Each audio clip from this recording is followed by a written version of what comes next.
Good morning, everybody. Good afternoon or good evening, depending on where you are.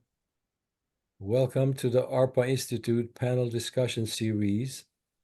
I'm Hagop Panosyan, the president of ARPA Institute. I just wanted to start with a few information about the ARPA Institute activities. ARPA Institute has been active in Armenia since 1992. We have implemented quite a few projects in the past, but the most important ones that are ongoing now are the development of a new clean room, the first in Armenia, class 1000 clean room in the Alina National Lab for very sensitive experimentation. And actually, a lot of experiments are going on in there now. And now we are trying to equip the clean room with the necessary scientific instrumentation and also all the necessary tools for very advanced experiments. And of course, we need the public's help in financial because it's a very expensive project. And also, we have in Ali Khanyan two other projects ongoing. The other one is a detection room where they build detectors for nuclear purposes, nuclear area, and actually the group has about 23 scientists and students working together, and they work with also the Jefferson Lab and also Brookhaven National Lab. And also they presented their results in a conference, international conference in Japan, and they were very, very um, excited about it. We also have another project called the radio frequency photomultiplier tube, which essentially is a photon counter, a detector of photons, single photons, and it detects a photon from laser pulses. It can detect a photon up to 10 picoseconds accuracy, which is a record actually in the world. No other instrument can detect that fast, and so and it has a lot of applications both in medical field and also in other microscopes and stuff like that. And we're trying to now build a new prototype so they can do more experiments and even try to see if we can commercialize it. And so again, there's a team of 11 people that are working on it, both scientists and students. And then we also have our annual invention competition for young scientists. And this year we have received 7 inventions only. And currently the finalized decision will be made as to which project will be a winner. There are 2 projects. One of them is related to security and artificial intelligence. The other one is on speech to text and text to speech for Armenian. And so we're trying to decide which will be the winner. And then we'll give an award in Armenia to the winner, which will be $10,000 to advance their project as much as possible. We also have developed and established a Center of Excellence for Circuit Design in the Polytechnic University. Courses have already started, and they're now structuring or renovating rooms for us so that we have a separate lab for it. We have arranged to get a license, or actually 7 licenses, to use the internationally well-known Cadence software, which most software in circuit designers use. And we are trying to teach the students internationally acceptable software in circuit design, as well as eventually make the lab into an advanced research center in circuit design. We also have, of course, our educational program in 3 different regions in Armenia, including 19 schools already this year. This is the 3rd year. And there are many, many applications from other schools that they want to join this program. It's about STEM education, but then it's on project-based, where we provide the students with special kits, science kits. They use the science kits to develop a project, and in such a way that it's innovative. They do experiments on it, they gather data, and then they present it to the public and to the judges. And then we give awards to the winner as well, to encourage the students to learn how to solve problems with the scientific method, and also think innovatively. And we, of course, have our regular monthly presentations and panel discussions. And so that's what ARPA does. Now I would like to introduce our moderator for today. Our moderator is Dr. Alina Gharabegian. She's a PhD in Human Development and Psychology from UCLA, and she has served as the executive director of the UCLA Infant Development Program, and she has been actually involved in many, many educational programs in various countries in the world, and she's a well-known expert on that. And currently, she's a professor at Loyola Marymount University, and also the director of the Children's Center. She's, of course, also one of our board members, and she has previously served as our secretary. So, Ani, the floor is yours. Thank you so much, Dr. Panasian. Good morning and good evening to those of you tuning in from abroad, including some of our guest speakers here today. I would like to thank the ARPA Institute for featuring this conversation on the American University of Armenia plans for the future. Through their steadfast work in Armenia, the ARPA Institute continues to serve as a steady reminder for us all that progress can be made together. Today's session focuses on the world-class academic programs at the American University of Armenia. Founded in 1991, AUA provides high-quality graduate and undergraduate education, encouraging civic engagement, promotes democratic values, and fostering scholarships in a setting that values and develops academic excellence, free inquiry, integrity, scholarship, leadership, and service to society. The university offers a total of 19 programs. It is affiliated with the University of California. AUA is accredited by the WASC Senior College and University Commission. AUA's accreditation by the WASC Senior College and University Commission is one of 7 regional accrediting organizations recognized by the U.S. Department of Education that ensures that the highest of American education standards are met. My university as well is accredited by this here in California.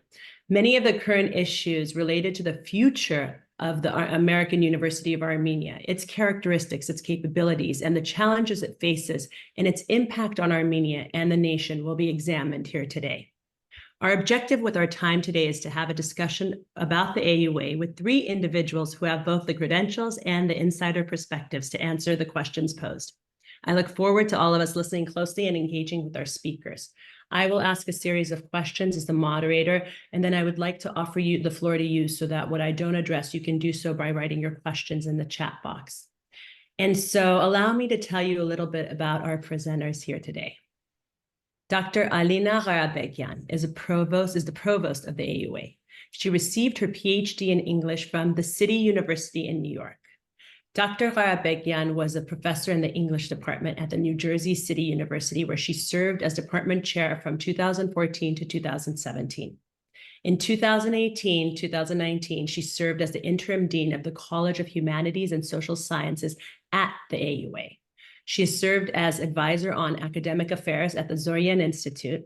Alina has 25 years of teaching and academic leadership experience in institutions in California, New York, and New Jersey. Her numerous scholarly publications and creative essays can be found in journals. Dr. Bruce Boghosian is the 6th president of the AUA and has served as the 3rd president as well, when he oversaw the creation, accreditation, and the inauguration of the AUA's undergraduate program, the first American accredited bachelor program in the former Soviet Union. Bruce was a professor of mathematics at Tufts University and has served as chair of mathematics there. He also was simultaneously with the physics and computer science departments. Dr. Boghosian is a fellow of the American Physical Society and has received Tufts Distinguished Scholar Award, is a diaspora member of NAS Armenia, and is recipient of the Order of the Republic of Armenia from the Prime Minister, a recipient of the Gold Medal from the Ministry of Education and Science, and many others. Dr. Boghosian's interests include mathematical fluid dynamics and kinetic theory and their application in the social sciences, including wealth distribution, wealth inequality, the onset of oligarchy, and the opinion dynamics. He is on the editorial boards of 3 journals and has held visiting positions in many EU universities and at the Central Bank of Armenia. And last but definitely not least, Paul Gharabegian is a vice president and distinguished engineer at Splunk Corporation in San Francisco. He has held various positions at Symantec Corporation as global chief technology officer and chief architect for its various business units. He holds 15 patents in security and systems management. Paul has various industry and board affiliations, including being a member of the development committee of the board of the American University of Armenia. Paul holds a BS in mechanical engineering from UCLA and an MS in mechanical engineering and applied mathematics from the California Institute of Technology. Thank you all for being here today. I'd like to begin by asking Dr. Boghosian to please present a presentation he has on PowerPoint, I believe. And so the floor is yours, Dr. Boghosian. Thank you. Thank you very much. And thank you to ARPA Institute for organizing this discussion. Let me try to share what I have here. One moment.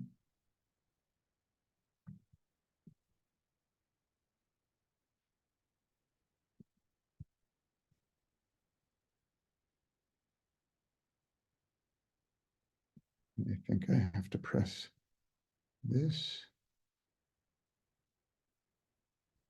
Good. Is that visible? Perfect. Okay, very good. So again, thank you very much. Thank you for organizing this. It's a pleasure to see so many familiar names fill up the little boxes across my screen here. As Dr. Gharabegian was just saying, the American University of Armenia was founded in 1991. The founding organizations of AUA were the University of California, the Armenian General Benevolent Union, and the Republic of Armenia government. And it was a master's degree granting institution for many years, offering creative master's degree programs in areas often that were not covered by the higher educational institutions, the other higher educational institutions in Armenia.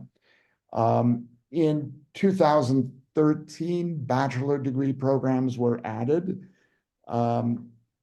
We have 19 degree programs today, consisting of 8 bachelor degree programs and 11 different master's degree programs.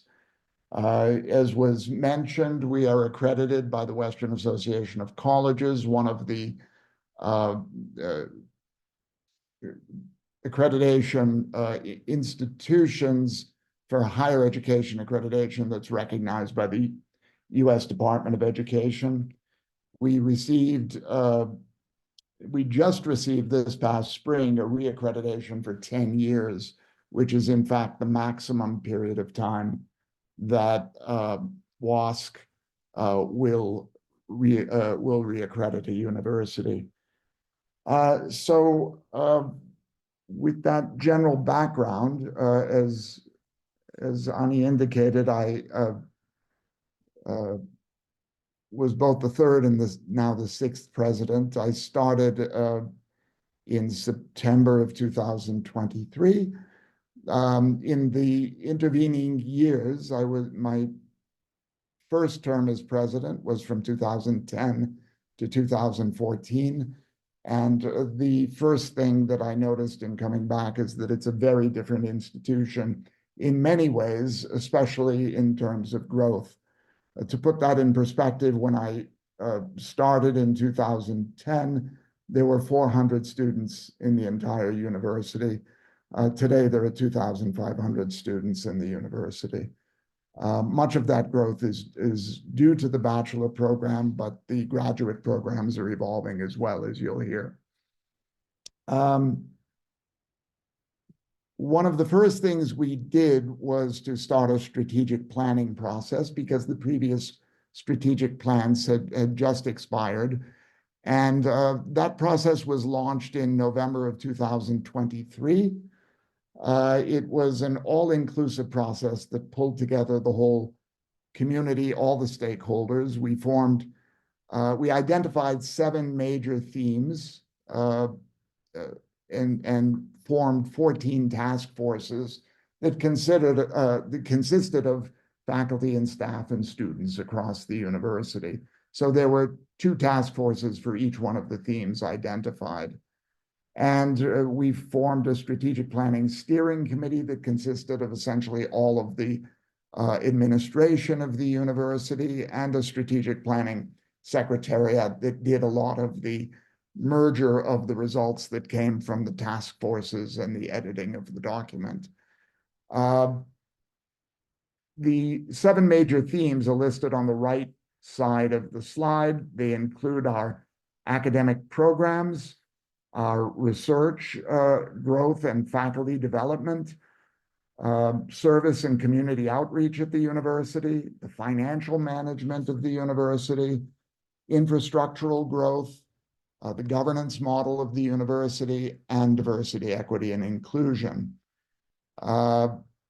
Once the draft was completed in the early spring, it was sent out for stakeholder input that included input from our boards and input from our faculty, staff, students, the Armenian government, the Armenian industry, and a number of other major stakeholders. We tried to get their input and incorporate that as well. This 10-year plan was then approved by our Board of Trustees in June of this year, and we're now in the implementation phase. One clarification, I just mentioned our boards, plural. We do have 2 legal entities, one in the United States and one in Armenia. We're a 501c3 nonprofit in the United States, that's AUA Corporation, and we are a Himnataram, or foundation, in Armenia. And the first of these, that's AUA Foundation. AUA Corporation, the 501c3, is necessary so that we can accept tax-deductible donations for the university in the United States. AUA Foundation, the Himnataram, is necessary so, for example, that we can grant degrees in the Republic of Armenia. And the business model of the university is to raise funds from the first legal entity and transfer them to the second legal entity, so we can use it to educate students in Armenia.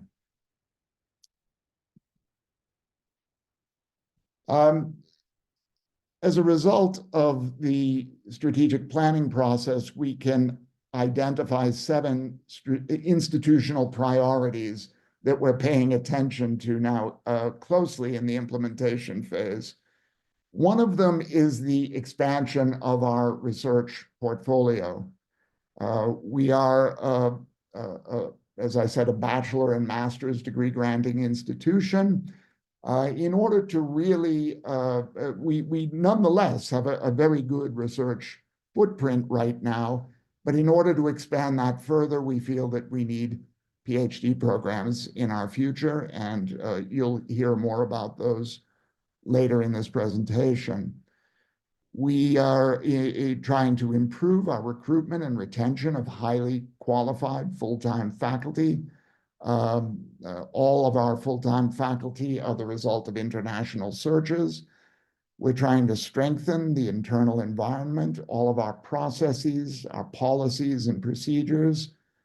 We're trying to enhance and diversify our academic programs, including the addition of many programs, as I mentioned, including PhD programs, but also including other bachelor's programs and master's programs as well. There's also the physical expansion of our campus, which I'll talk about in the next couple of slides. Expansion of AUA's reach in Armenia and beyond, and its influence both in Yerevan and the regions of Armenia, and then building ties outside of Armenia as well, which you'll hear about, and then expanding and diversifying the student body. With regard to physical growth, there are two projects that we have going on now. One of them, if you've visited the AUA campus, you know that there's a park behind the campus, sort of a triangular shaped park that's bordered by Vaharshian Street and Sose Street. And we are in the process of improving that park dramatically so that it functions in many ways as almost like a green quad that you would see at an American university. It's a public park, but we've received funds from the American Schools and Hospitals Abroad program of USAID, as well as from the generosity of some of our donors to improve the park. I'll show you renderings in a moment. And we also have plans for a large building on the other side of that park along Sose Street, and I'll describe those as well. So that's physical growth. With regard to programmatic growth, as I've mentioned, we have new academic programs on the way. Other ideas that are important to us, we have the WASC accreditation, as I mentioned, which is an institutional accreditation. We would like to put more emphasis on domain accreditation in the coming years for our different colleges and degree programs. We would like to at least get people thinking of what it would take, what improvements would be required in order to seek domain accreditation in the coming years. And this varies from subject to subject. And, in some cases, that could be helped by adding a PhD program, but there's other requirements as well that we do feel that we should keep an eye on this and aim for domain accreditation in as many areas as possible going forward. As I mentioned, high qualified faculty recruitment and the expansion and enhancement of research, really increasing our research portfolio significantly is something in our future. This is a picture of what the park the first of two pictures of what the park will look like when we're finished renovating it. We received about $750,000 from the ASHA program of USAID, as I mentioned, and about the same amount donated by generous AUA donors. And with that, about $1.5 million, there will be a substantial renovation of the park, including half underground. You can see the windows, but most of this structure is underground here. Gymnasium and physical education area for our students. This park will serve as a green, open, sustainable public space for people in the area as well. It's a public park. We have sort of custodianship of it for 25 years, during which time we'll do the renovation, but it will remain open to the public as we go. And this is roughly what artists imagine that from the architects what it will look like when it's done. The other thing that I mentioned in terms of physical growth are our plans for building on Sauce Street. We have, over the course of about 5 years, purchased properties on Sauce Street, a total of about 4,000 square meters of properties. A building committee was formed and a project manager was hired last year. And architects have been engaged from the US, as well as an architect of record in Armenia. Nearly half of the funding required for the project has been pledged. And in addition to what's shown there, there's probably about $6 million that we've spent on the land, and a concept design has been developed. These are some pictures of what that building would look like as well. That would result in a campus master plan that looks like this. I think you can see my mouse circling the main building. And then the Paramaz building was added in, I think, 2008 or 9.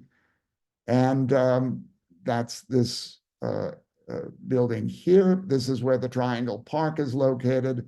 This is where the new Sauce Street building would be. We have some constraints about this, and we can discuss these later, and I'm sure questions about this will come up. But there is a draft law on higher education and science. Many of you are familiar with this in the Parliament now. And again, we can discuss perhaps later all of the different ways that this impacts AUA. But one of them is that the government would prefer that we add any new buildings in the academic city. Our position has been that we do want to participate in the academic city project, but we feel as though we can simultaneously build our building on Sauce Street and put a building or more in the academic city. We don't feel that one should be in tension with the other, or there should be any feeling at all that if we do one, we don't have the will or the means to do the other. It's not a zero-sum game.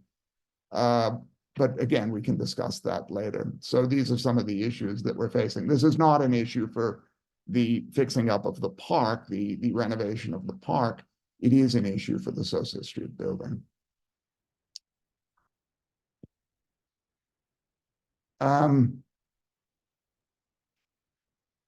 Let me see, which slide number am I on now? This is mine, Bruce, I think. This is yours. Okay, I thought this was where would you be good enough to flip through the slides, or would you like me to share my screen? Are you going to unshare? I'm happy to flip through. Great. You can Thank you just so prompt much. me when you would like me to click it. All right, great. Thanks so much, Bruce. So in line with our strategic plan, as Bruce was saying, and one of our institutional priorities, we are in the midst of programmatic growth at AUA. Our new MA in Multiform Journalism, which is a program in the College of Humanities and Social Sciences, is now accepting applications and will begin with its first cohort this coming summer.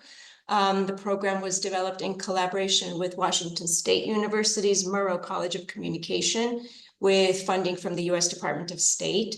And it's supported by our new Center of Excellence in Journalism and our wonderful new Media Lab, implemented in partnership with the US Embassy here in Yerevan. Our Bachelor of Science in Economics degree is also slated to accept its first cohort next fall, soon after the journalism program. It was a sort of a very natural program to develop and came together very quickly, given that the College of Business and Economics has a long-standing master's degree in economics. The demand for this program was very high, and so we responded to the demand. And in short order, if the stars line up, we will have a full, cohesive bachelor's, master's, PhD path in economics soon enough. The Master of Arts in Education, which will be housed again in the College of Humanities and Social Sciences, is still under development, and we have a fully fleshed proposal in place, and it's in good enough shape to have been considered potentially for this coming fall. And that was on my plate to do when I arrived in the fall, but it had to take a backseat to other programmatic priorities. So we're looking at welcoming our first cohort in that program in the fall of 2026. I'm very happy to announce that we are in the formal beginning stages of work on 2 PhD programs concurrently, one in economics and one in computer science. And it's kind of difficult to predict at the moment when exactly these might come into being, because some of that depends on external variables we don't control, but my hopes are sort of squarely targeted at the fall of 2026, all other things being equal. And lastly, we currently have a 3-year RN to BSN program housed in our College of Health Sciences, which is in its 3rd year. It's a kind of fledgling program with a small cohort, but it's growing fast. The first cohort will be graduated this coming May, and it went from 10 students, and then in the 2nd year, 10 students, to now in the 3rd year, 20 students all of a sudden. And our plans are to expand that program into a 4-year bachelor's program in nursing, hopefully in the next 2 or 3 years. I think programs like this one, the nursing program, the program in journalism, the program in education, and our existing program in environmental and sustainability sciences are of particular interest to me because of their capacity for public outreach and their potential to shift sort of broad sociocultural economic paradigms, realities in the nation, epistemological paradigms as well. This is also true of our existing environmental studies program, as I said. And so they're especially valuable. And for the same reason, I think, paradoxically, because they are paradigm shifting, they are the most difficult to get off the ground. Bruce, that's it for that slide. Thank you. So our academic units of the university are divided into 4 colleges, within which are housed each of our academic programs. We have 19 at the moment. We'll have 20 in the summer, 21 in the fall. One of the colleges is the College of Science and Engineering. We call it CSE, and with the 2 graduate programs and 6 undergraduate programs. And we've been looking kind of closely recently at the possibility of expanding the college's capacities and programming. Among the existing programs, 1 graduate and the other undergraduate, as you see represented on the slide there, 2 will be undergoing significant structural changes in the semesters ahead. The plan is to divide the existing Bachelor of Engineering Sciences, which is a more general degree, into 2, possibly 3 distinct, albeit interconnected, obviously, majors in mechanical engineering, electrical engineering, and potentially mechatronics. Of course, in the process, the CSE curriculum will emphasize detailed, fundamental understanding of mathematics and natural sciences. And we hope eventually to develop from these undergraduate programs, graduate programs in aeronautics and UVAs and robotics. At present, our Master of Engineering in Industrial Engineering and Systems Management, which you see reflected there on the right half of the slide, is undergoing a shift to data analytics. And the shift is driven by a number of factors, and I'll just mention a couple of them. One of them, obviously, is the sort of natural evolution of the field itself, which overlaps with data analytics, combining statistical methods and data-driven decision-making to optimize systems, processes, and so on. And secondly, the market trends, both worldwide market trends and trends in Armenia, in an attempt to prepare our graduates better in their contributions to drive economic growth, boost research, boost innovation, and so on. This seems to be the right direction for us to go in. Next slide, please, Bruce. We have numbers of partnerships with external entities, both in industry and higher education, of course, with ongoing relationships, some of them many, many years old. Some new ones that have come our way in just the time that I've been at AUA include, and this is obviously not at all a comprehensive list, I'm just highlighting a few of the partnerships. The American University of Dubai, that we were very enthusiastic about, with whom we seem to share many synergies, a lot of alignment. And so this is going to be a particularly interesting and potentially fruitful partnership. AUD approached us through the UAE embassy. We were also approached by the following 2 universities in Argentina, San Andreas and the National University of Cordova. They are both very prestigious institutions. They have much to offer in terms of faculty exchanges, student exchanges, expansion of programming for us. Cordoba specifically is a behemoth of a university with 2 high schools. It sort of swallows up 2 high schools, numbers of labs, a gigantic university. It has 200,000 students, in-person students, and so on. So we seem, for whatever reason, at this particular juncture, to be attracting a lot of interest in the world, especially in places where there's a large contingent of diasporic Armenians, as there is in Argentina, for example. And we recently signed an MOU with the University of Cyprus for collaborations through our College of Business and Economics. Let's see. I hope, as far as dual enrollment programs are concerned, I hope as my work progresses at AUA, we will have more and more collaborations with the high schools throughout Armenia, both in Yerevan and the regions. I hope that we will influence education from K through 12 on up. We were approached a couple of months ago by CIS, the Cambridge International School here in Yerevan. It's part of the worldwide consortium of Cambridge schools, and it offers a British-style curriculum and is accredited by Cambridge University. They have K through 12 education. They're relatively small. They've got about 900 students. That's not huge for K through 12, but they are growing very, very fast. And they're quite eager to work with us. And I can envision 2 curriculum models under which we could partner with them. One in which a select group of 11th or 12th graders would take courses at AUA for college credit. And then if they apply, if they're admitted, they would get credit toward their degree progress. A second model in which we assign one of our AUA professors to teach a course there at CIS, whereby not only the students benefit, but also the instructor working with our professor in partnership in that class will benefit, of course, through the pedagogical approaches that they'll learn, kind of real-time training and instruction for the instructor as well. Next slide, please. So this is my last slide. There are many ongoing efforts on campus toward research and research advancement. I'm going to highlight just a few, and of course, this doesn't speak at all to any of the endeavors and successes of individual faculty members and their research, which are obviously numerous. These are just highlights that touch on programmatic aspects. So our Turpanjan Center for Policy Analysis, which is the first one mentioned, there has been rebranded into the Turpanjan Institute for Social Sciences so that it can now undertake a number of centers under the directorship of Dr. Stepanos Zoryan. TCPA, as it was formerly called, was established close to the beginning of the founding of the university in 1995, I believe, by the Political Science and International Affairs Program to conduct independent research and policy analysis.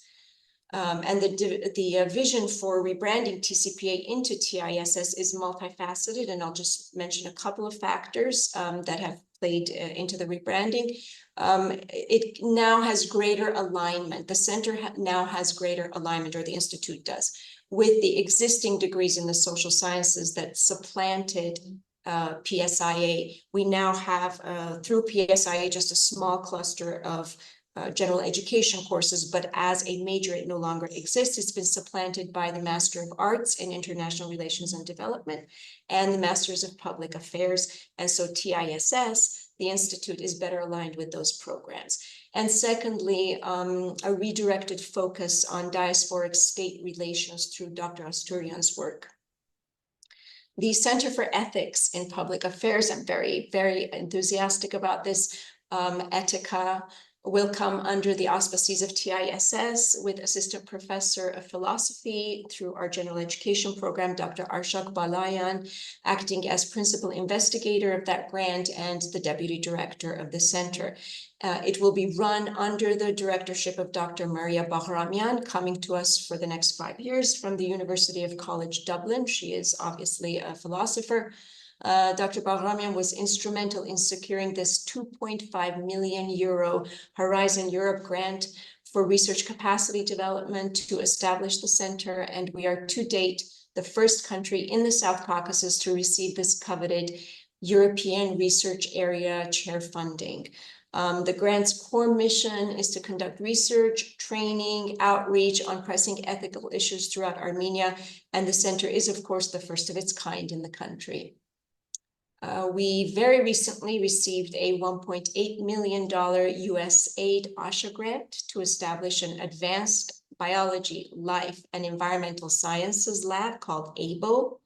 And its intent is to develop a research-oriented educational culture in the sciences, life sciences, environmental sciences, data, and computer sciences, that is. And the lab is designed to integrate education, scientific research through hands-on courses, interdisciplinary projects, collaborations between professors and faculty, and so on. And it will include, under Dr. Alina Gharabegian's stewardship and guidance, training in super resolution, microscopy, and other bioimaging techniques. The grant also secures, and I have to look up the name of this, a state-of-the-art super resolution laser scanning confocal microscope system. So the acquisition of this microscope will immediately place the ABA lab at the forefront of biological research in Armenia, since it's the first equipment of its kind in the entire region. And it will serve to attract researchers from other institutions to collaborate with AUA. And of course, the ultimate aim is for medical research to advance our understanding of cellular processes, diseases, and eventually research that leads to potential therapeutic interventions. On other fronts, still within the context of research enhancement, we have a faculty research incentives program in place that helps support and subsidize scholarship of discovery through course release for our full-time faculty. They apply to the competitive program to secure course release so as to devote the release time to their research. And I plan to expand this program significantly in the coming years. In fact, I've shifted some aspect of its structure now to accommodate faculty members who have more lengthy, more complex research projects in mind in their respective portfolios that might require the entire semester off, much like a sabbatical, which we unfortunately don't have here at AUA. We are in the second year of our C. Judson King Endowed Professorship. The professorship was established through the generous donation of one of our longtime major benefactors, Edward Avedissian. It was named in honor of Professor C. Judson King, who is Professor Emeritus of Chemical and Biomolecular Engineering at UC Berkeley, UC Provost, and Senior Vice President Emeritus. Those who are selected for this highly competitive post are assigned to one of our 4 colleges, and they are encouraged to produce cutting-edge research and to help expand the research capacity of the program and the college that hosts them. The inaugural Judson King professor was Naira Campbell-Guerrerian, who had the post from September to December 2023. She received her PhD from Ohio State University in Industrial Systems Engineering and Biomechanics. She came to us after 15 years of leadership and strategic planning experience from the Department of Industrial and Manufacturing Engineering at the University of Wisconsin-Milwaukee, where she served as the founding director of the Consortium for Advanced Research in General Industries. Our second Judson King professor will be here in January through June of next year, of this upcoming year. He is Professor Wolf von Tumpling, a chemist by training whose research focus is on the fate and dynamics of pollutants from and in urban waters and on the identification of dissolved organic matter. His professional affiliations are the Helmholtz Center for Environmental Research and the Friedrich Schiller University in Jena, Germany. And one last thing I'll quickly mention is that we have just secured funding from another of our generous donors, Harar Kabayan, to begin an inaugural book series through AUA Press on women's studies. I envision a series that spans about 5 or 6 years, producing 1 or 2 books per year aimed at advancing scholarship and fostering intellectual exploration in women's studies and on women's issues in Armenia. And it will engage current topics concerning Armenian women, both in the homeland and in the diaspora. Thank you. Thank you very much, Alina.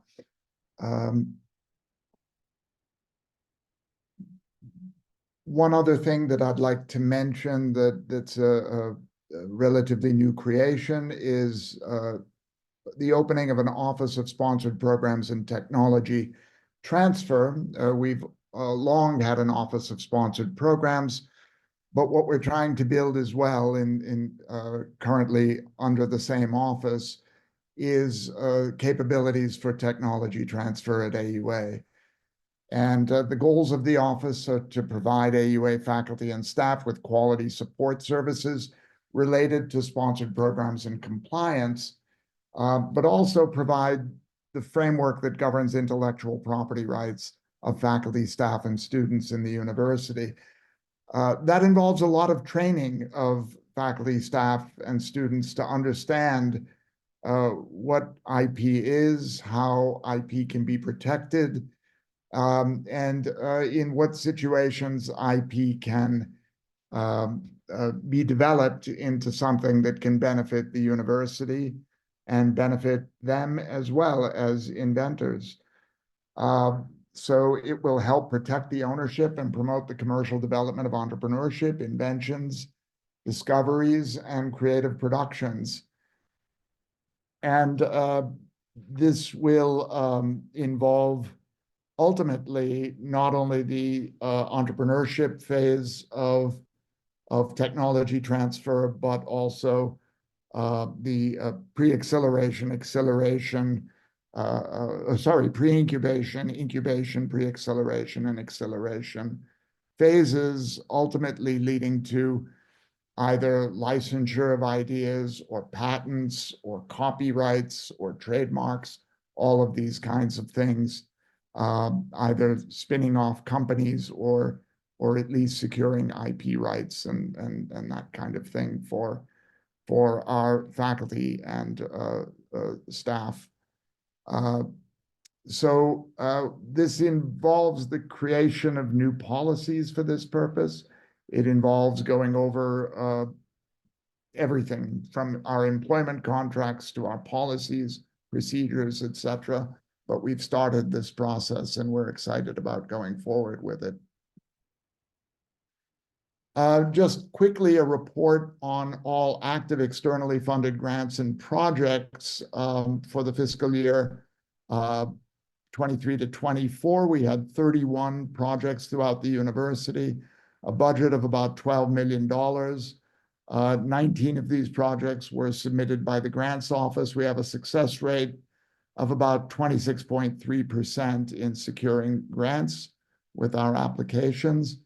And we have major funding sources for these grants that have come from a number of agencies, including CETA, the Swedish Development Agency, USAID, the US Embassy in Yerevan, the European Commission, George Washington University, and other funding sources that you can see listed below.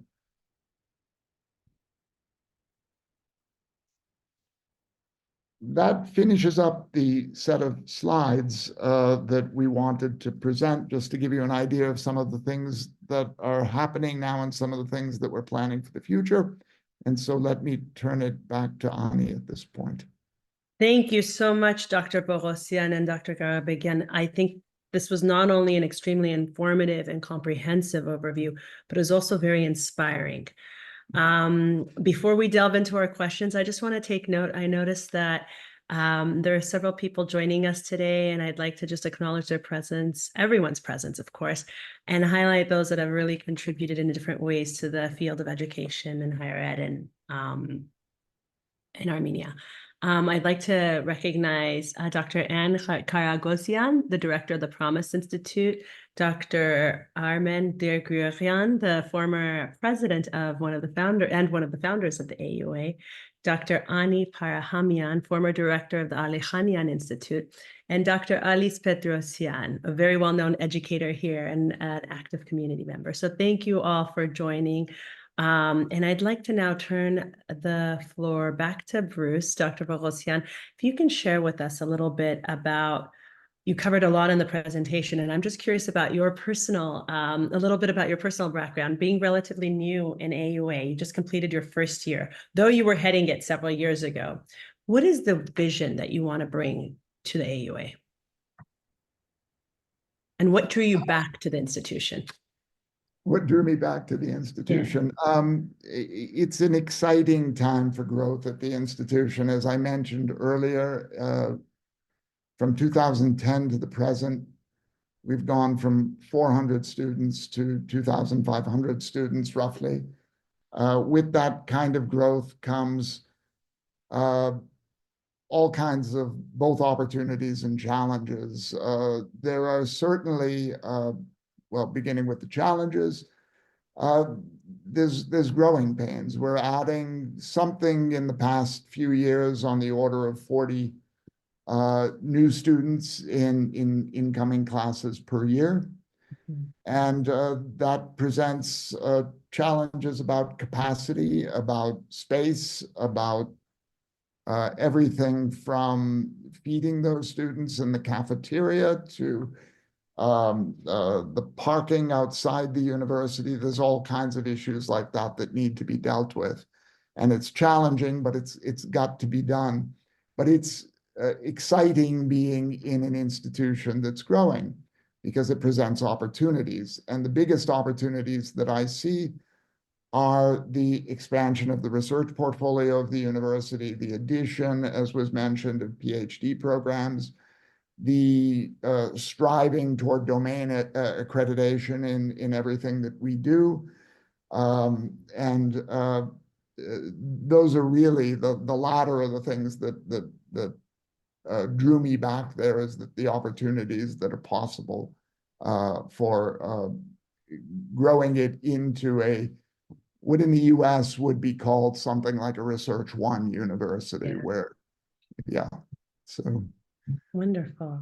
And speaking about, so the higher ed ecosystem a bit, it has become very competitive. You spoke a little bit about this in the presentation. I'm just wondering if you could just highlight a couple of things about how will or can AUA stand out in the region?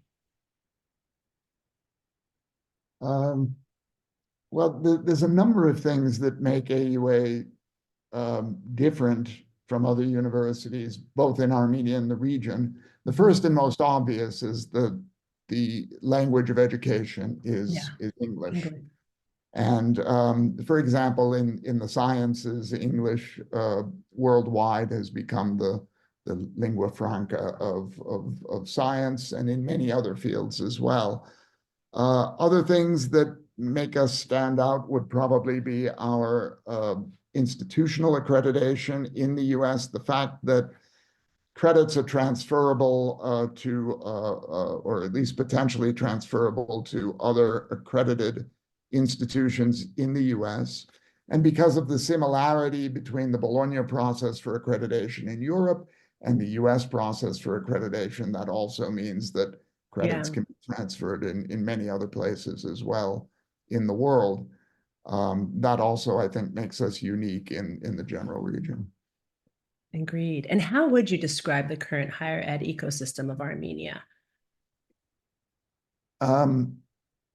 Well, there are public universities, and the largest and most prominent of which is Yerevan State University, of course.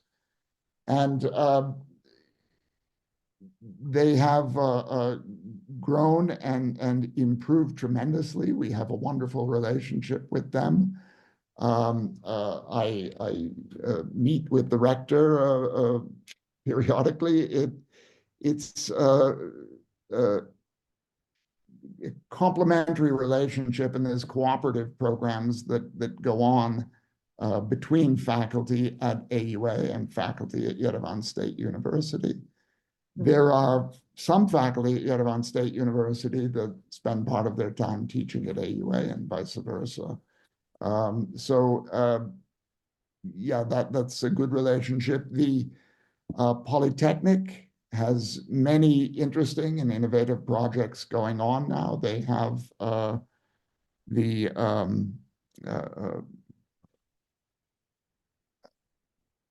I think the name of it is the PMI Center at the Polytechnic, that is doing really cutting edge work in data science and computer science as well, which I visited last year during the first year that I was there. Wonderful. So it's already brought about some change just through the partnerships, et cetera. And further, AUA as an icon of change in higher ed, what kind of change do you see AUA bringing about in Armenia?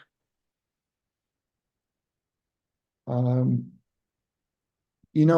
graduates are so pervasive in Armenia now. They're throughout the government, throughout industry. I think the change is happening naturally at the grassroots level as they bring the kinds of things that they learned at AUA.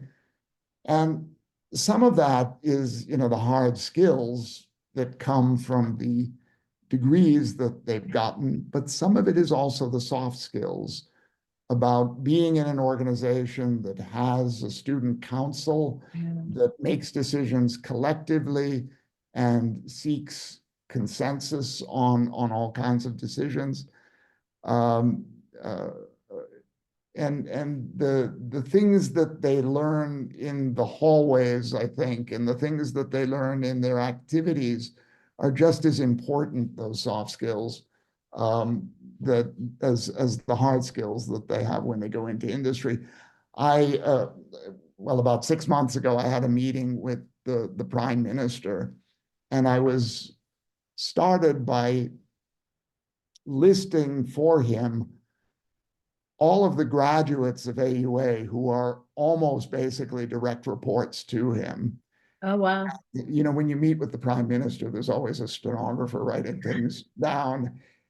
And I saw the stenographer put down his pen and just listen to the list of people because it was remarkably long. And I think the Prime Minister was surprised as well. Our graduates are throughout governments. You could say the same thing about industry in Armenia. They're everywhere at this point. And now, because the student body has grown, we're producing graduates at a faster rate.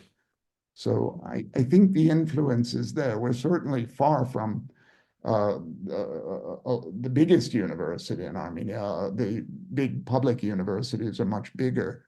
But I think that we have influence beyond our numbers for all these reasons.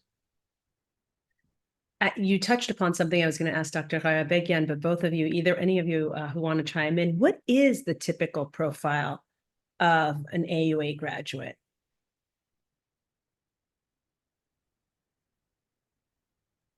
Bruce, go ahead. Okay. By profile, could you explain a little bit more what is a typical AUA student sort of look like? Come to you from where, backgrounds, and I know, of course, there's a lot of diversity, but I'm just curious and sort of, I'm working my way up to funding questions too. So I'm just curious what the average AUA student graduate would look like when they entered your school and then they graduated. Many of them are from Europe. We don't have too many international students. I'm sorry to jump in here. We don't have too many international students, unfortunately. One of the reasons is that we are not able to house them. Our housing is so limited. We only have something like 54 beds, I think. The whole program. 54 beds for for them to board in if they're international students, right? For our housing, that's it. For the entire institution for 2,500 students. Yeah, one dormitory. So And what percentage, sorry, were international from? I think something around 10%. Is that right, Bruce? 8 to 10% is international. That's correct. And that includes many diasporan Armenians, but it's about 10% from outside of Armenia. By the way, one of the goals in the strategic plan is to make that number more like 20%. Okay. And but we would have to have housing for them. Mm-hmm. Right? We do have to have housing for them. That has to be figured out. That's the biggest obstacle. So many times I thought, well, we can have international students from this partner with whom we have an MOU, or that one or the other one, or student exchange programs. And we have partners who are very, very interested in student exchange programs, but where do we put those students once they arrive here? So housing is an issue. And many of them are from Yerevan. We have a good contingent from the regions. I think it's 60% women, 40% men, I think, is the division between the sexes. And what are they like? Generally, 17, 18, 19-year-olds. Very excited to be here. Proud, very proud to be from AUA, proud to be Armenian. They are often hardworking. They don privilege, even if they're not, right? They walk around with privilege because they're part of AUA. They're very, very happy to be here. Those are some of the things that I notice from them. And just yesterday, I was meeting with the student council. And they were talking about, goes back to what Bruce was saying. Yeah. They were talking about how several of them, I think there are a group of 8 of them, and 4 or 5 of them independently of one another, they nodded, they affirmed what one of them said, which is that they have learned more in being in the student council than they have learned in the 2 or 3 years of their schooling. Things Wow. they never have learned in the classroom, and they hold that as an invaluable experience. And what do they believe that experience or the AUA experience has provided them upon graduation? How would they describe their AUA experience, do you think, for the most part? I think confidence is Proud. Is one. it very proud? Well, confidence is one word that Confidence. comes to mind as well. They're encouraged to share their ideas and their opinions with the administration of the university, and they're comfortable doing so. Yeah, they have they've sort of assimilated the idea of shared governance, and it kind of amazes me at such a young age that they've done that, and they do it really well. And this may be more of a Paul question. Paul, I'd love to invite you to the conversation here. AUA is a private institution. How do the students afford the tuition? Yeah, that's a great question. Well, AUA has a policy to, at least we attempt to not turn down qualified students. So fortunately, we have an extremely generous benefactor group of people from, of course, much of it from the diaspora. So we have very healthy endowments that allow for scholarships for deserving students. We still, of course, count on tuition for those students who can afford to pay the tuition, but we have well over, if I look now, over probably $100 million in endowments that are available. It's not all specifically for scholarships, but much of it for scholarships. So we have a tremendous development committee too, I have to say. Their ability to raise funds has been great. Now, you point out that we are private. Yes.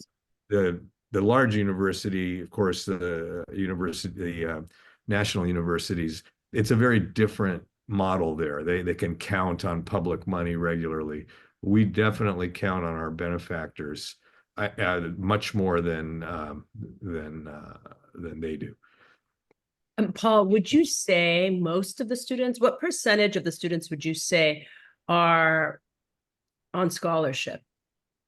I don't have the number at hand. Bruce may actually know that better than I do, but it's more than 50%, Bruce. Okay. Yeah, it is more than 50%. I don't know the exact That's number. okay. So about half of the students are on scholarship. Well over half, I would say. We have policies of offering both need blind and full need financial aid. We're committed to the idea, as Paul said, that no citizen of Armenia should be denied an AUA education because of inability to pay. So when applications arrive, both for admission and financial aid, they are literally separated. And we look at the applications for admission and decide who gets in based on merit. And then afterwards, we look at the applications for financial aid and we see what they need. And we're committed to giving it to them. We do our own means testing for this purpose. And that, includes, checking every financial aid application that we receive. We also have certain criteria like We don't believe that financial aid should exceed 90% of the tuition. So at least 10% should be paid by the student. But within those constraints that we define and within our definition of need determination, we are committed to giving them full need scholarships. And if you look at the number of private institutions in the United States that are full need and need blind higher educational institutions, it's not that big. Public institutions have to, usually by state laws in the US, they need to be full need and need blind. Private institutions, it's places like Harvard and Yale and Princeton and Stanford and so forth that can afford to do that. The institution I came from, Tufts University in the Boston area, works very hard at financial aid, but are they full need and need blind? No. They turn down some excellent qualified students because of the amount of tuition aid that they would need. And Right. nobody wants that to happen, but it's difficult to. One of our challenges, Bruce, as you know very well, is our capacity, our ability to get more students over the next few years is limited by our physical capacity, which is, of course, where Bruce talked about the Sosi Street expansion, and that's maybe one of our biggest challenges. There's no lack of demand for students that want to come to AUA, and frankly, there's no lack of qualified applicants either. We just have a certain capacity that we have to expand. Okay, I'm going to try to keep in mind that while I also balance the questions coming in from the audience. One quick question. You would say what percentage are from the region again? So just in keeping it in terms of with the financials, what percentage? I'm sorry, I don't remember offhand. Okay, so but you would say the bulk are from Yerevan or from the area. Okay. The majority are from Yerevan. By the way, all of this information is available online if you go to our Office of Institutional Research and Assessment, OIRA. So if you Google AUA OIRA, you will be bombarded by a deluge of facts about the university. Almost anything that you want to know about the university, the numbers can be.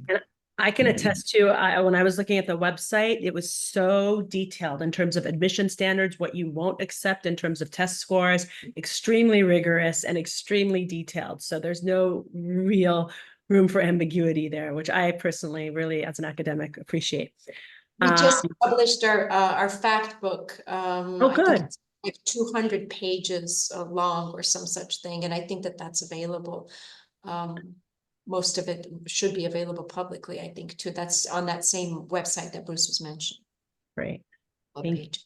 You know, while I was talking, Ani, this is not a question that we set up, but I just wanted to point out to everyone in the audience that very important person, Yuri Sargsyan, just passed away. Yeah. And he, as my father wrote in his book, was really the inspiration for the university in the first place. After the Spitak earthquake, he talked to, I think, Armin and my father and said, we need to have a Western tradition of university here. We need to rebuild because of things like earthquake codes, et cetera, at the time, which was the root of a lot of the devastation. And it's unbelievable what the university has achieved over 33 years. So I just want to mention that his passing was pretty monumental. So monumental. Thank you for mentioning that, Paul. I'm going to sort of toss my questions out because I want to make sure the audience gets their questions in. One salient question Alina Gharabegian asked is, what percentage of the students graduating from AUA leave Armenia? Do we have any exit info? I don't have it. I'll also say that was one of the largest concerns of the government of Armenia when AUA was formed. They worried that there would be an exodus of a brain trust exodus. There's been some, no question, and you'll see people here and even in Los Angeles area that have graduated from AUA. But many, as Bruce said earlier, have stayed in the country. I can't give you the number. They're in government and private industry. And because of the diaspora's investment in Armenia with companies like SETA and Service Titan and others, they can hire internally at competitive salaries. I think the financially, graduates from AUA do well, and there's an incentive for them to stay in the country, whereas graduates from some of the other universities in Yerevan and Armenia, I'm not saying that they're not good, but they may have more of an incentive to leave the country than our graduates. Yeah, I knew these figures 10 plus years ago when I was in my first term as president, and I probably should see how they've changed over time. But at the very least at that time, the percentage of AUA students leaving the country was actually smaller than some of the other universities. And I remember giving a talk about this once where it was asked of me what the percentage was. And I mentioned that fact that our percentage was lower than the emigration percentage of certain other universities. And the response that I got from the person who asked the question in the audience, well, that's because your graduates take all the jobs, and so the graduates from other universities need to leave. And I thought about it, and I said, well, it's unfortunate that any graduate of any university leaves Armenia, but we're going to do the best job that we can to educate our students, and we can't. There's not much we can do about that. Yeah. Yeah, and I saw that David made the point that I see in the chat that many have repatriated, and that's actually not a bad thing. In other words, they leave the country, get a valuable experience in the West, and then they bring that back into the country. So it's not necessarily a bad statistic when you see a percentage that have left. That doesn't mean they'll leave and stay away forever. Yeah, and in some cases, they find jobs in either industry or academia in other countries, but they remain connected with Armenia.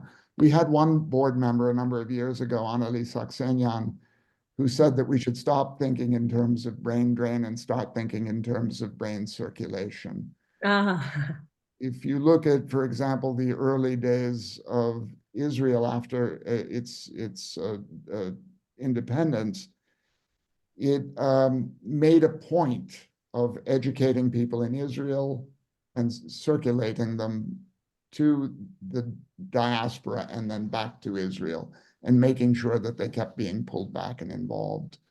And I think that is a very good model to strive for.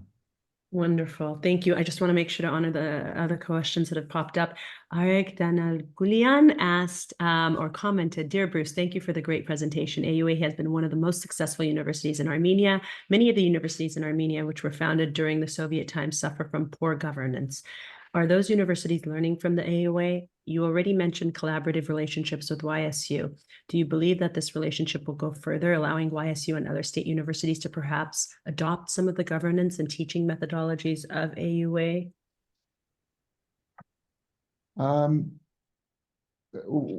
There is a government body in Armenia called ANCA, the Armenian National Quality Assurance Agency, that is among its purview is bringing all universities in Armenia to the point of Bologna accreditation. And AUA has had a close relationship with ANCA over the years, and they come to us to learn what we did in order to get the WASC accreditation. And they've adopted many of these ideas, and these ideas have found their way into other universities in Armenia. And some of these things also happen from direct contact. I had a meeting with somebody in the Ministry of Education, Science, Culture, and Sport just earlier this week, in which the subject of our whistleblower program within the university, and our ethics and grievance committee within the university came up.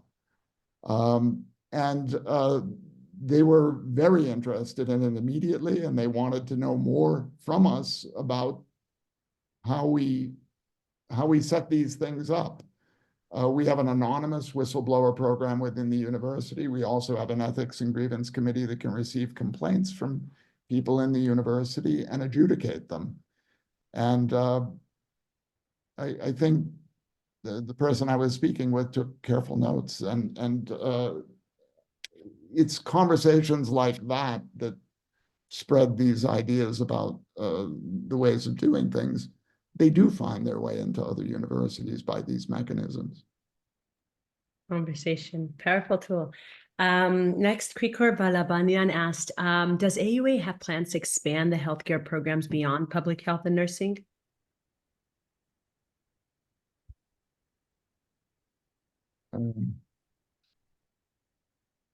Dr. Gharabegian? Yeah. At the moment, no, but certainly in the near future, I think that the nursing program right now is occupying the great majority of our attention. I would really like to see that get off the ground and become a four-year program, a four-year degree granting program. Right now it's RN to BSN, so it's a three-year program.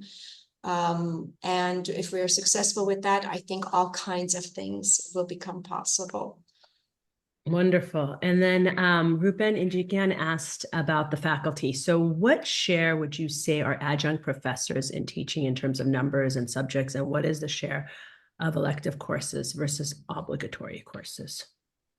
I'm assuming. I don't know offhand the electives against the core courses.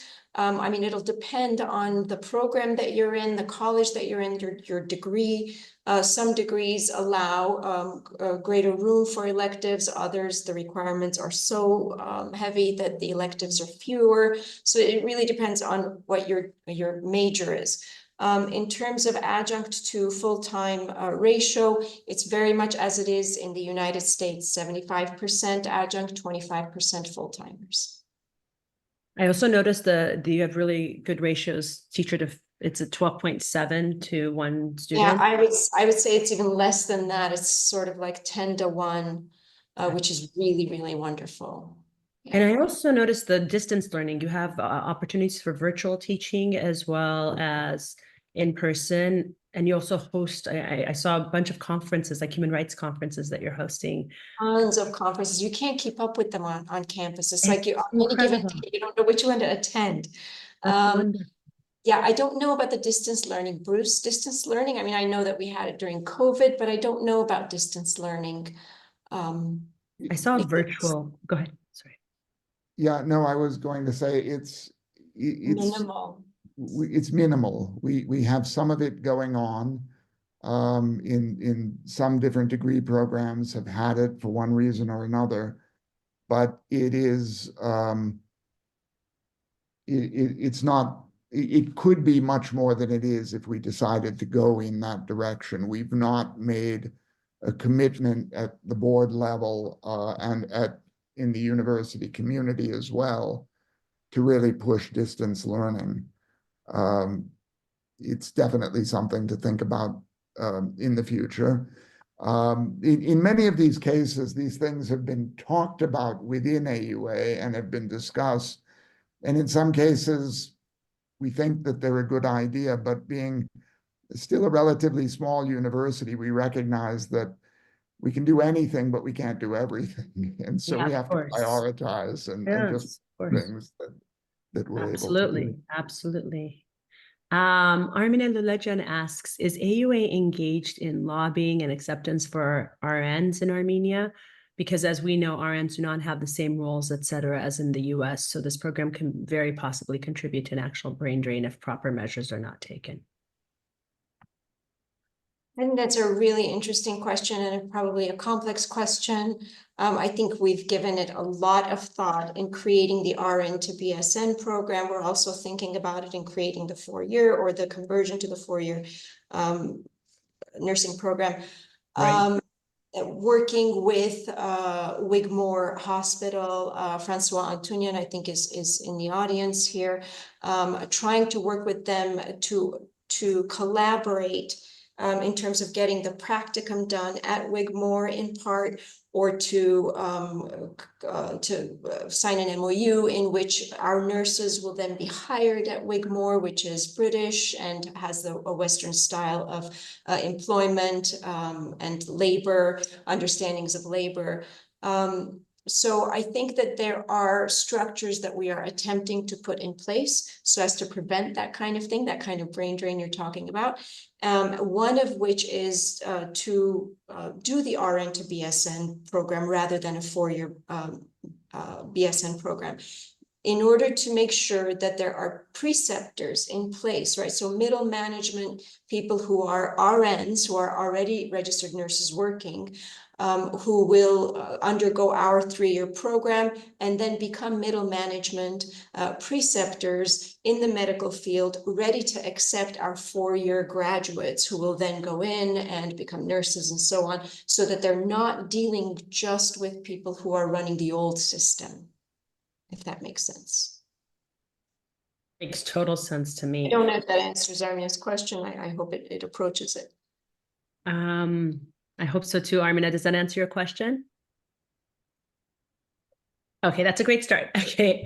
A follow-up question to an earlier question is state universities in Armenia need a major governance reform. They are overregulated and overcontrolled by the state right now. The AUA governance model and experience of self-governance could be a major input to the design of future reform. How much interest in this part of your experience do you see in the ministry and the university community at large?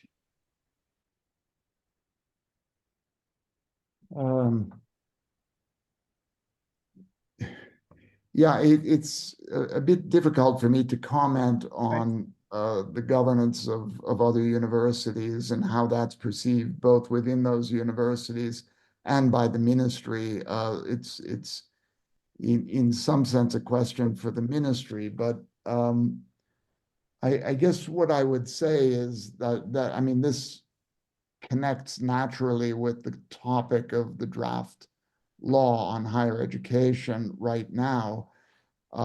If I had to make a synopsis of the draft law of higher education, it seems intended to take a great deal of the governance of the public universities especially, and put it, centralize it further into the hands of the ministry.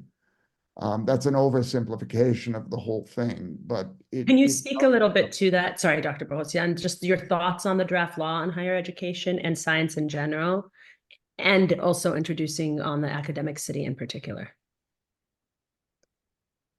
Okay, Sorry, yeah, controversial question.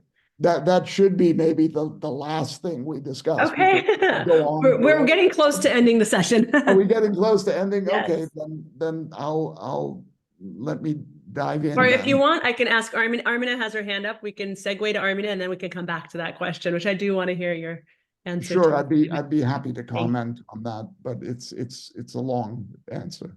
Okay, Armina. I actually, Ani, this is just this is not even planned, but this is complete telepathy. So I'm going to end up segueing back to that question. But first of all, amazing presentation. I want to attest to the fact that anyone I worked with in my projects in Armenia that are AUA graduates, they are amazing. You are doing amazing training at AUA, and again, perhaps it's my biased Western style approach, but it just works. You are, whatever the recipe you have, don't change it. You're training really amazing professionals. I like the direction that you are taking with the nursing program, because I think of all the programs that you have, nursing, because of its specific challenges in Armenia with nursing not being accepted, like having been in hospitals, I think that is one program that unfortunately I think could fit into this Philippines model, where they're producing graduates that end up being nurses in the US, which is not a bad model, right? It contributes to the economic growth of the country, but that is a program that is at a very high risk for contributing to the brain dump, right, out of the country. So I am very, very happy to hear that you're actually taking great steps. Now, Ani started asking this question. I was going to now segue back to it. So I was curious, how much involvement have you had with the current efforts, national governmental efforts for the restructuring of higher ed? And then again, like going back to, how much collaboration are you engaging with existing institutions in Armenia to actually, have a nice collaboration, so people are learning from your model? Do you mean with regard to the proposed changes in higher education Yes. specifically? Yes. So Ani started this. I'm throwing it back to Ani's question. So I could, yeah. Do you want me to re-ask my question? I'm happy to. Yes. If that helps formulate the thoughts. What are your thoughts on the draft law on higher education and science in general, and on the academic city in particular? Okay. All right, time to grab the bull by the horns here and deal with this question, which I knew would come up. Let me first start out by saying that for the 33 years of its history, AUA has enjoyed a very good relationship with the government of Armenia. As I mentioned, the government of the Republic of Armenia is one of our founding organizations. And they've been a great source of advice to us over the years, and helped during our founding, providing, for example, the original building that AUA was housed in, and many things since then. I also fully believe that the government of Armenia wants improvement in higher education, has the best interests of higher education in mind.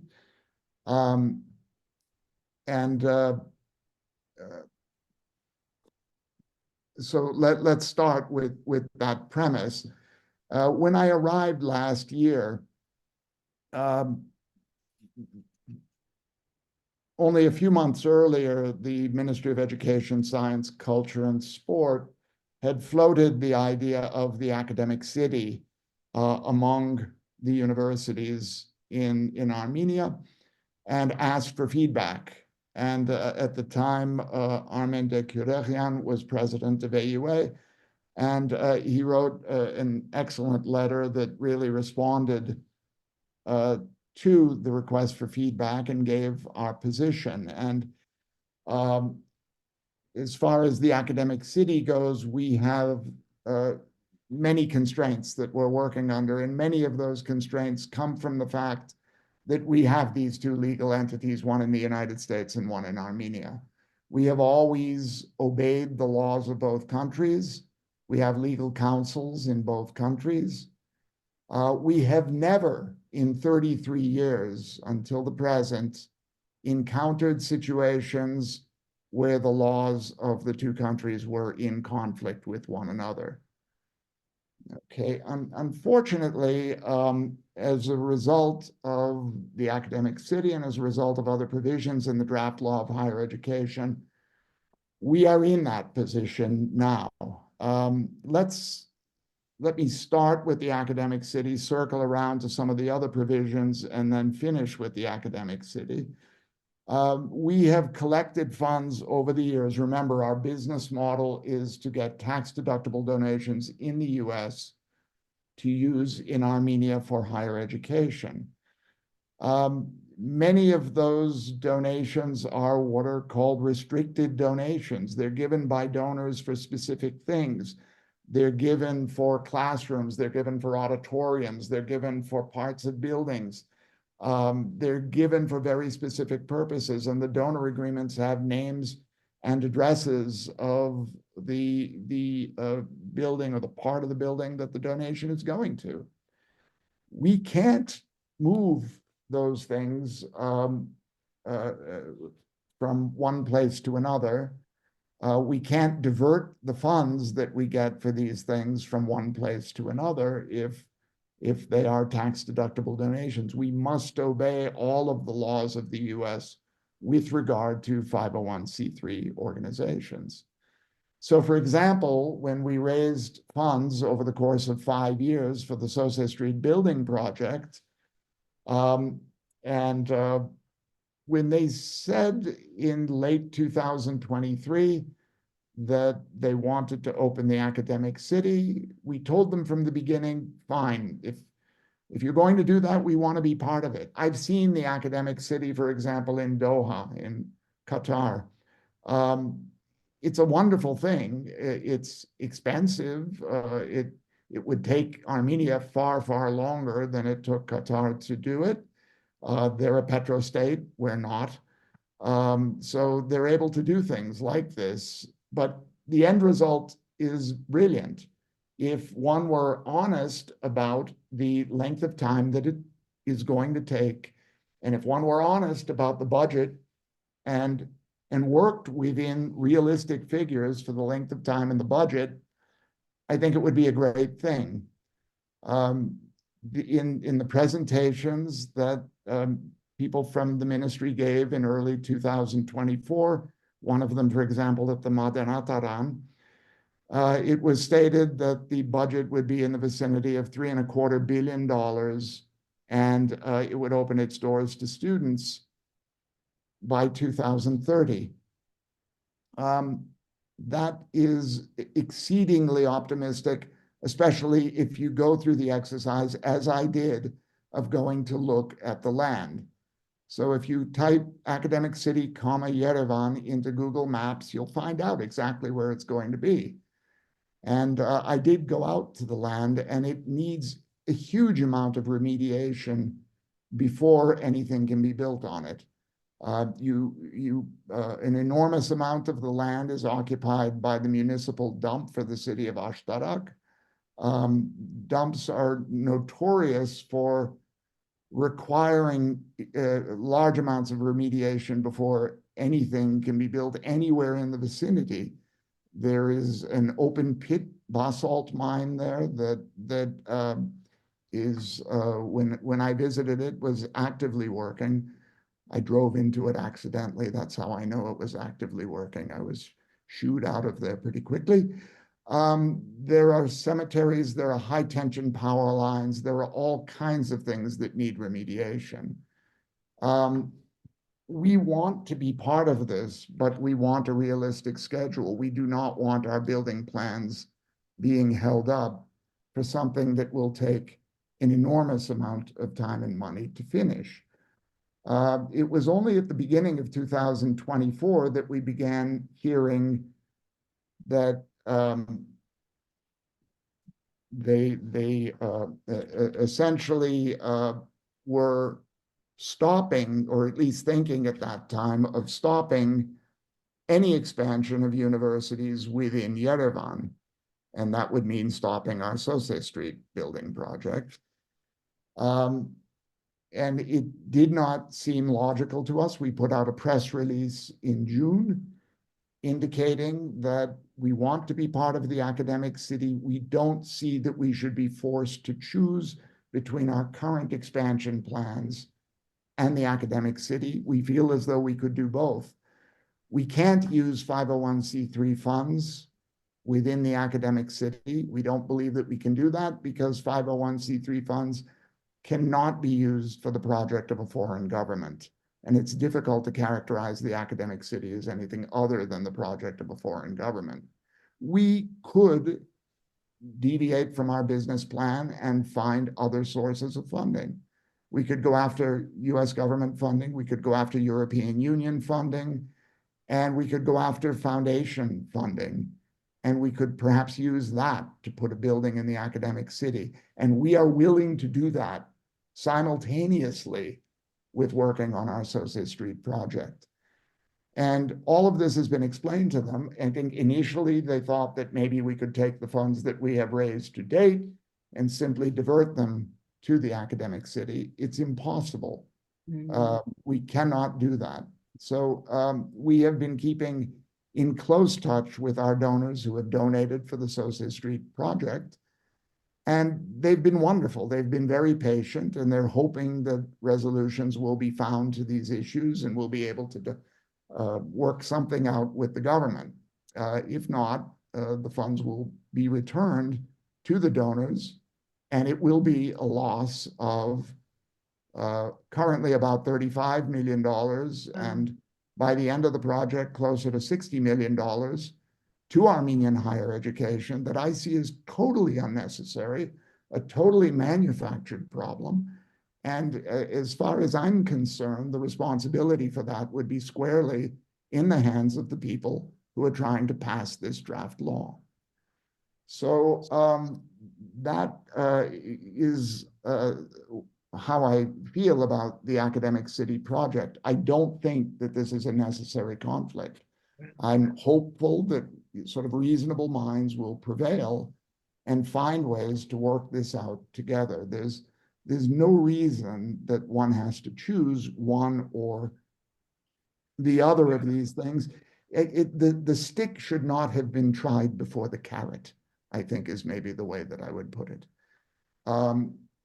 There are other issues, though, with the draft law. Well, the draft law didn't appear until when? Late September, Yeah, late September 17 or 18 was the first that we saw of it. And there was less than a 2-week public comment period on it. And it's clear that those who are pushing it are really just trying to railroad this through so that it becomes passed as a law in Parliament.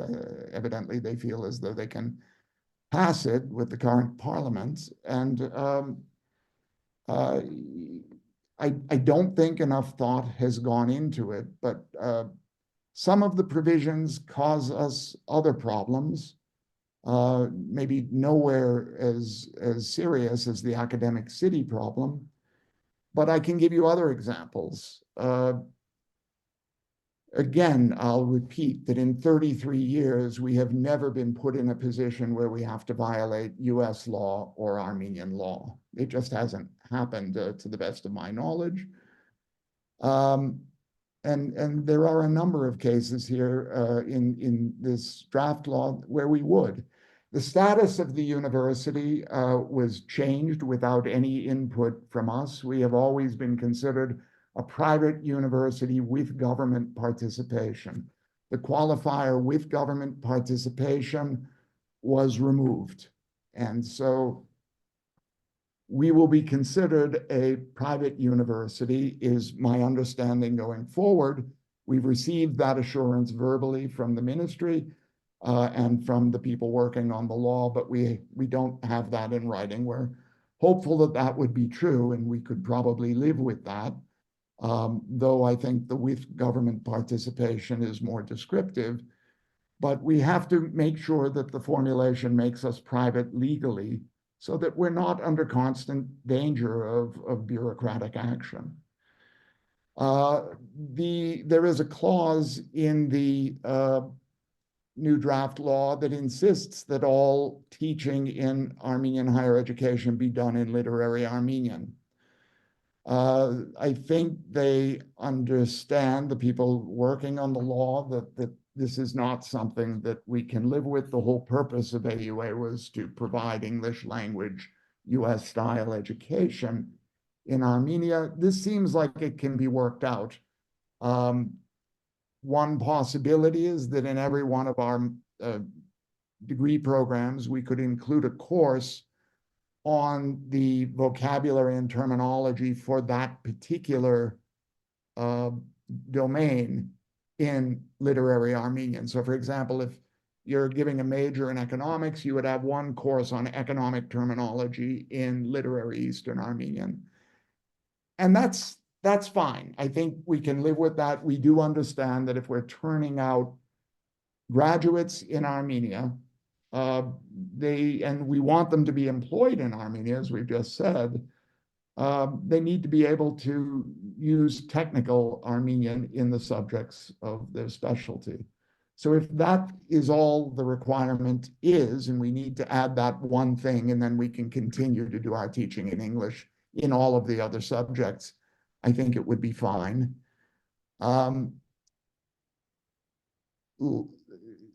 Data privacy is one issue where you have to choose between the laws of one country or the other, and where that comes up. In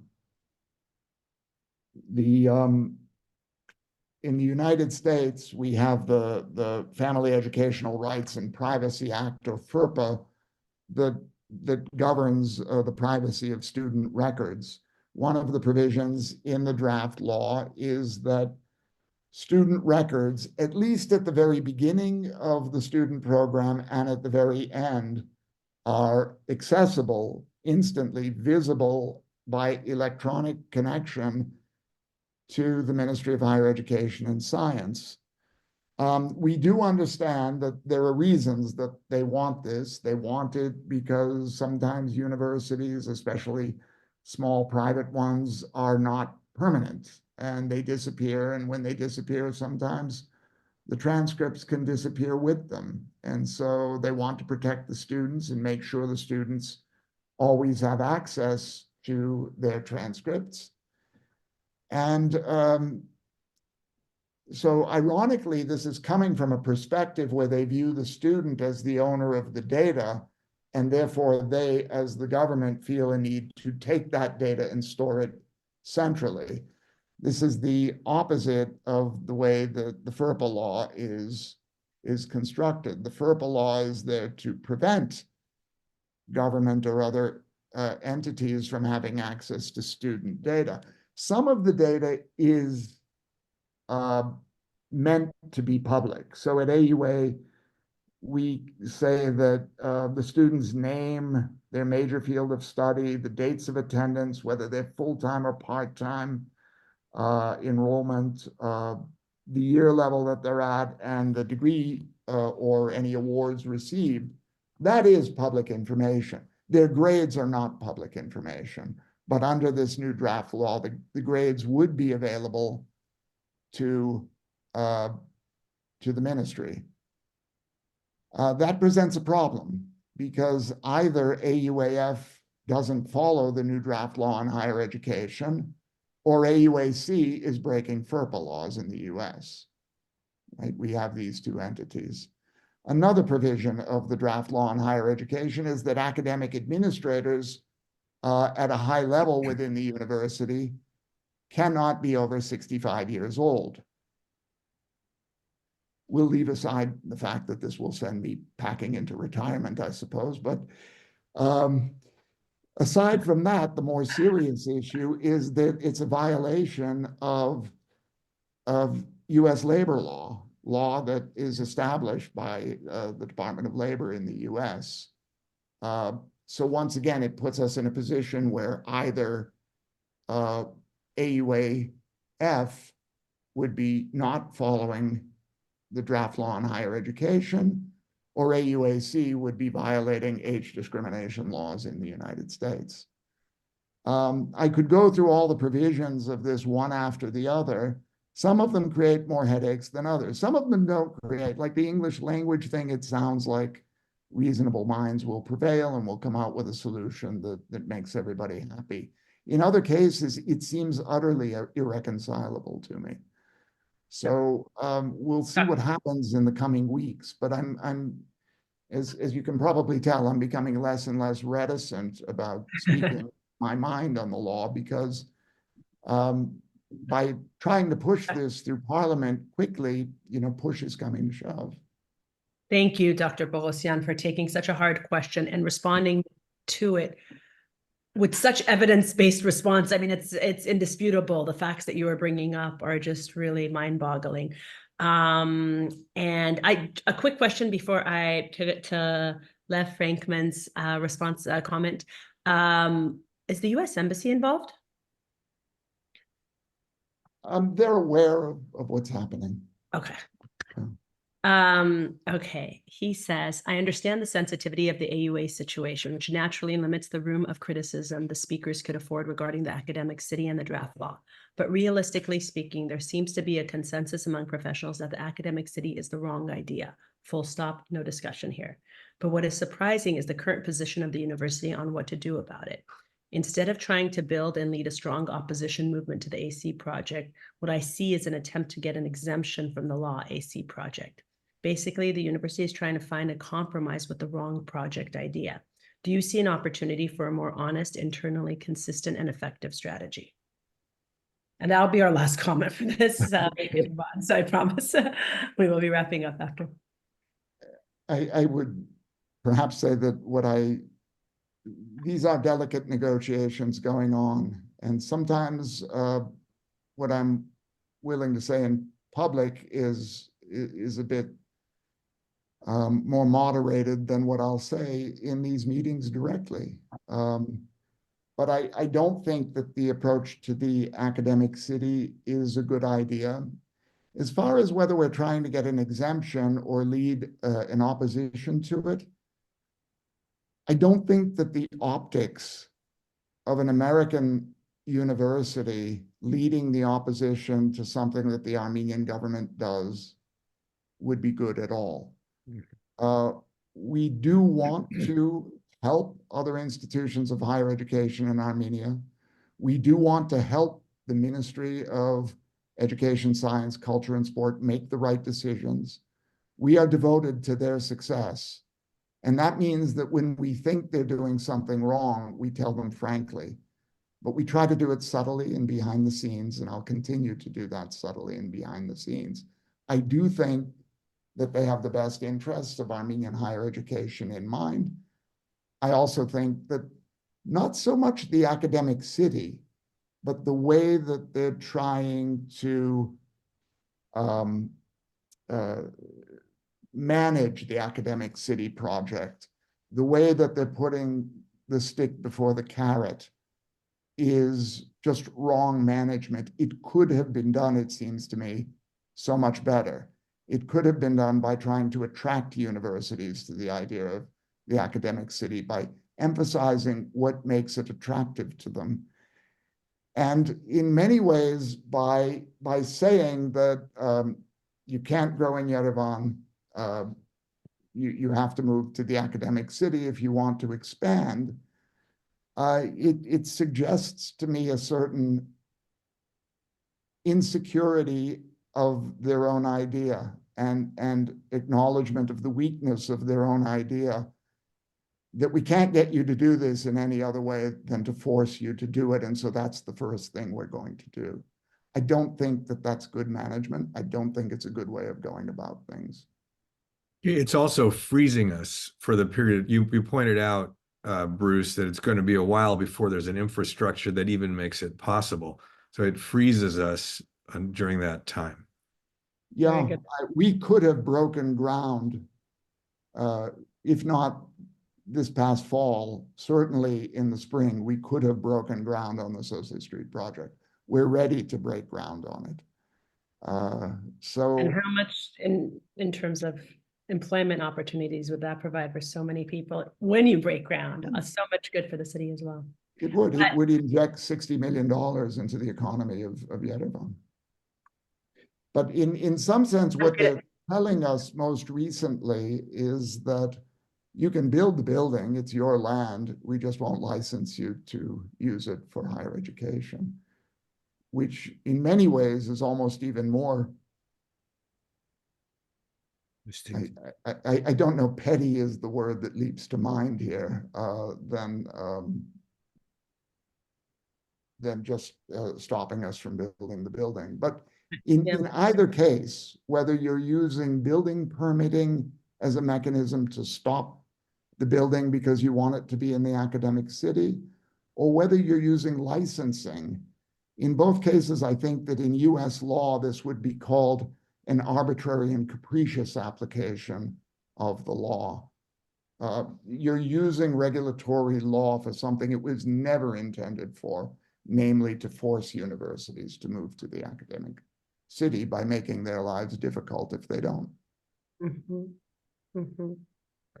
Well, I'm so sorry. We've run out of time, and I see hands up and I see comments. So please, I hope that the team here, the panelists, will be willing to accept questions and comments via email, but we have run out of time, so we're going to have to leave the conversation there. I want to thank the panelists, Drs. Alina Gharabegian, Dr. Bruce Borosian, and Paul Gharabegian, for thinking these really hard questions, and to all of you for watching. Thank you from me, Ani Shahbazian, and the whole team here at the ARPA Institute.